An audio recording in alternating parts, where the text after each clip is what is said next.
bigger extended family. I just want to say a few words of welcoming for one, but also to maybe explain why we're meeting here at these sacred places.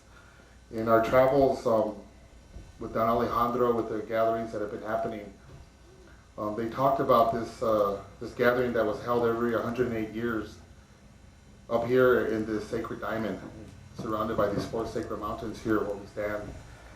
And they talked about coming to a place where there was a religious center.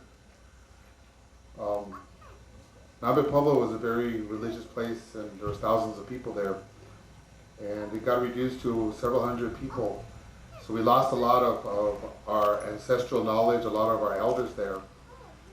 But as Tom was saying earlier, there's been a struggle to bring back that culture and to preserve what we have.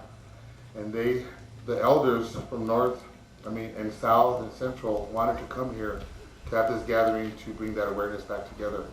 And they wanted to come back to the healing springs, which are right here. These are very sacred places here. They want to come back to the healing dirt, which is in Chimayo, and to the healing falls, which will be in Nambe Falls. So that was one of the reasons why we were gathering here in the Southwest, because a gathering has been taking place for thousands and thousands of years. The people have come together to exchange ideas, not only in medicine, agricultural, the cosmologies, the legends, the prophecies, philosophies of life, but also to come together in a healing way, coming together to create the circle again. Our uncle, our elder, Jose, was talking about the emergence. We believe the emergence was taking place here by our people. And that all the brothers were born together as one circle, as they say, 5 fingers of the hand. And that we all left, everybody went in their own directions. We all were separated, spoke different languages, but that the Native American people stayed here on Turtle Island to keep what was sacred, to keep the earth sacred, and to remind the brothers as they returned back home that this was our land and this was our mother, and we need to take care of her.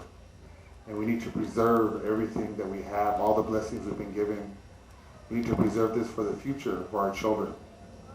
And the elders are the ones that have this sacred prayers, songs, and the knowledge in their hearts.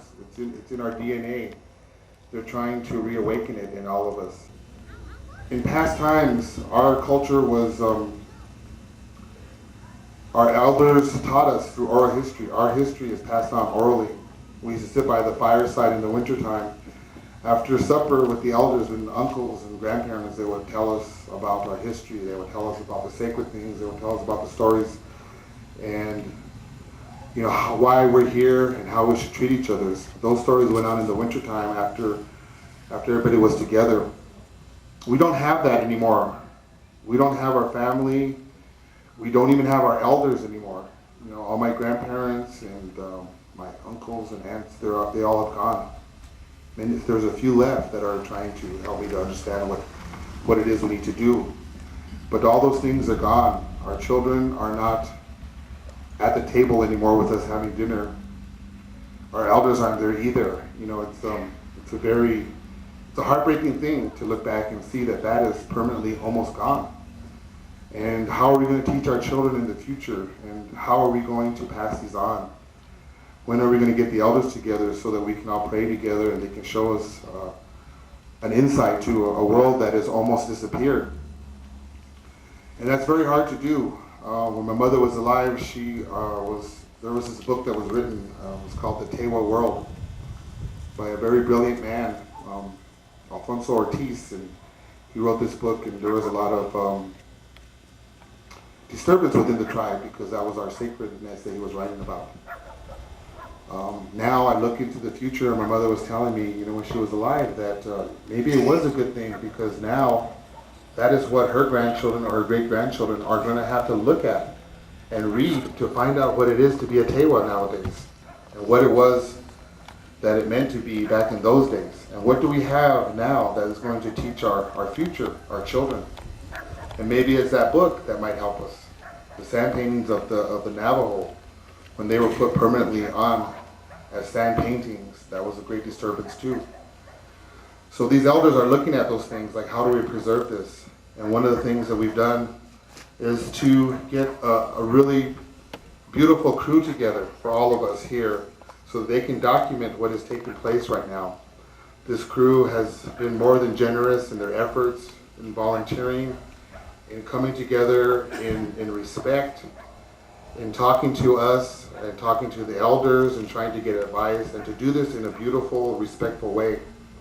So the camera and the video crew that you see around here is coming from the heart. And there's a lot of professional people here that we are so blessed to have with us. So they are doing this for Seattle. And I want to thank all of you out there for helping us.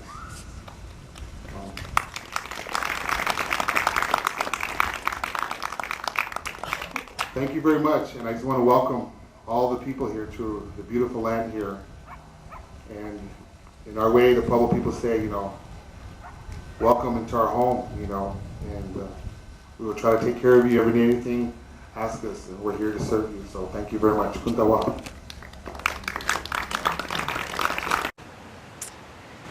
I am very happy to be here today with a number of Pueblo people and to be a part of this gathering, because we have brought 12 countries together from the South America and Central America, and Canada and the United States, 60 nations in the North, to talk about the native way of perceiving the environment, of perceiving how we're connected to Mother Earth and the four-legged animals, and how we are part of a whole cosmology of life. And I think this way of thinking is the only thing that's going to preserve the Mother Earth so that we humans can continue.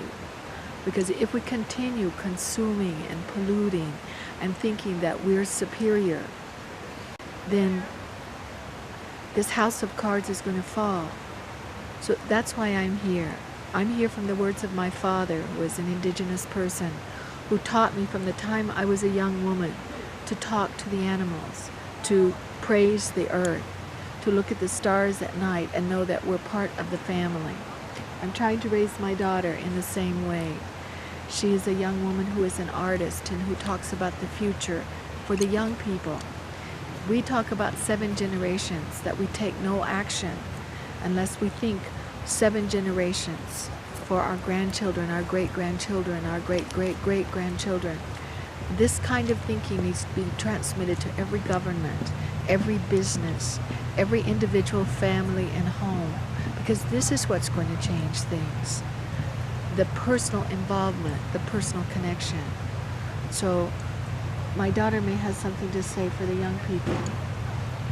I think that it's really important for youth and teenagers and young children to be exposed to this kind of culture and this belief, and even the health part of it and the eating, because nowadays kids are getting very caught up on other things, superficial things, and they're forgetting about the Mother Earth and forgetting how to plant their food and how to live off of the Mother Earth.